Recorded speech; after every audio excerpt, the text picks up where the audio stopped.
नमस्कार सर्वांना, Rupali delicious kitchen मध्ये आपलं स्वागत आहे।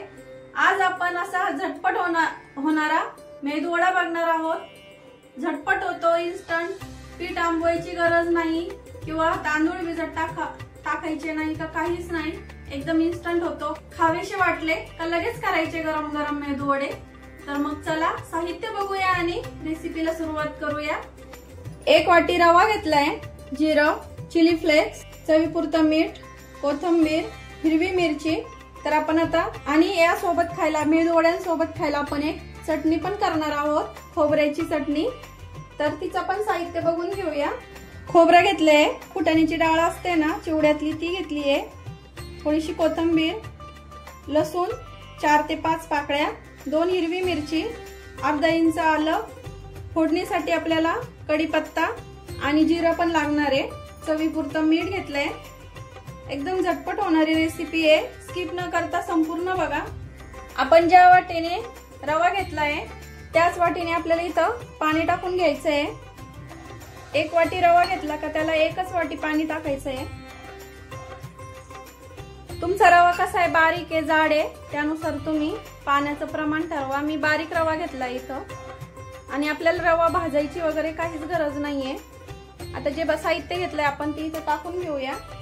हिरवी मिरची, थोडंसं जिरं, चवीपुरतं मीठ, चिली फ्लेक्स। तर आता आपल्याला या पाण्याला उकळी घ्यायची आहे आणि मग त्याच्यात रवा ऍड करायचा आहे। पाण्याला उकळी यायला लागली की थोडंसं 1 चमचाभर आपल्याला इथं तेल टाकून घ्यायचं आहे, खूप जास्त टाकायचं नाहीये तेल। पाण्याला छान उकळी आली आहे, रवा टाकून घेऊया। पूर्ण रवा टाकते इथं, मग 1 वाटी पूर्ण, आणि याला पटकन हलवायचं आहे, गाठी वगैरे होऊ द्यायच्या नाहीये याच्या रव्याच्या पाण्यामध्ये। तुम्ही शाळेत मुलांना डब्याला पण देऊ शकता। उपमा, शिरा खाऊन कंटाळा येतो मुलांना, तर ह्या प्रकारचा रवा मेदू वडा देऊ शकता तुम्ही। गॅस कमी करते, तुम्हाला कमी पाणी वाटलं तर थोडंसं पाणी याच्यात गरम पाणी करून ऍड करा।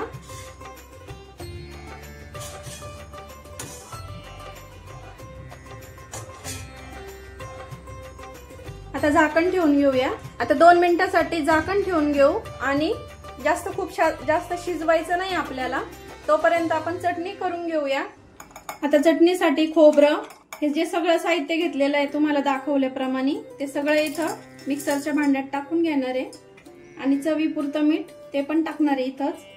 थोडंसं पाणी टाकून आपल्याला हे वाटण एकदम बारीक वाटून घ्यायचं ही चटणी। तुम्ही तो ओलं खोबरंही घेऊ शकता, मी सुकं खोबरं घेतलंय।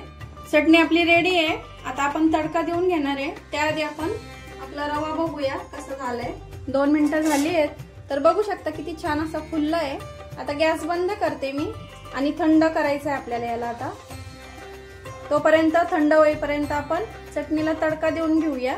तेल गरम करून घेतलंय, पाव चमचा जिरं टाकायचंय आपल्याला, सुकी मिरची ऑप्शनल आहे, नाही टाकली तरी चालेल, आणि कढीपत्त्याची पानं टाकते इथं। आता ही चुरचुरीत अशी मस्त छान फोडणी बसली आहे, ही आपल्या चटणीवर आपण टाकून घेऊया।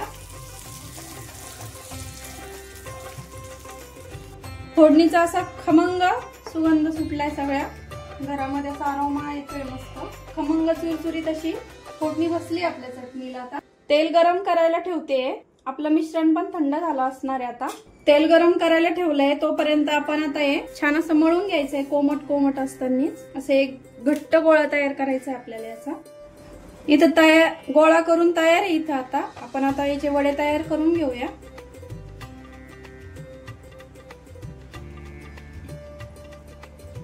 असं गोल शेप मध्ये करायचा, चपटा करायचा आणि त्याला असं मस्त मेदू वड्यासारखं शेप मध्ये असं होल करून घ्यायचं। तर बघू शकता किती छान झालंय, एकदम छान शेप आलाय। असेच करून घेते आता सर्व मी इथं। मी आता थोडेसे करून घेतले, आपण तळून घेऊया। तेल गरम झाले,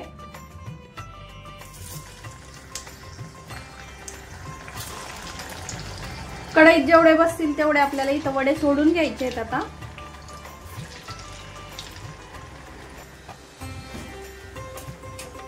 गॅस मीडियम करायचा, सोडल्याच्या नंतर छान गरम तेल झालेलं असतं आपलं, सोडून झाल्याच्या नंतर गॅस मीडियम करायचा आणि गोल्डन कलर वरती आपल्याला छान फ्राय करून घ्यायचे आहेत। आता हे थोडेसे क्रिस्पी झाले एका साइडनी की पलटून घ्यायचे आपल्याला। दोन्ही साइडनी छान असे ब्राऊन रंगावरती आपल्याला छान तळून घ्यायचे आहेत। हे वडे आतून मऊ आणि बाहेरून असे एकदम छान क्रिस्पी होतात, कुरकुरीत होतात। आता ब्राऊन रंगावरती मी छान तळून घेते वडे। छान आता गोल्डन रंगावरती आपले वडे तळले तर काढून घेऊया आणि बाकी सर्व पण मी आता असेच करून घेणार आहे। तर बघू शकता आवाज किती छान येतो, एकदम असा क्रिस्पी कुरकुरीत। तुम्ही चहा सोबतही करू शकता 4 वाजताच्या। तर बघू शकता असे मस्त कुरकुरीत झाले आपले वडे। बघू शकता किती छान कुरकुरीत झाले। तोडून पण दाखवते, असा मस्त क्रिस्पी आवाज येतोय आणि आतल्या साइडने असे छान पोकळ झाले असे कुरकुरीत वडे आणि त्यासोबत अशी मस्त खमंग सुरसुरीत दिलेली फोडणी। तर करून बघा नक्की। इन्स्टंट रवा मेदू वडा आणि खोबऱ्याची चटणी रेसिपी कशी वाटली कमेंट मध्ये नक्की सांगा। रेसिपी आवडली असेल तर लाईक शेअर सबस्क्राईब करायला विसरू नका आणि रेसिपी नक्की ट्राय करा, कारण घरचं जेवण हे खरंच स्वादिष्ट असतं। अशाच नवीन छान छान रेसिपींसोबत पुन्हा भेटूया। तोपर्यंत बाय बाय।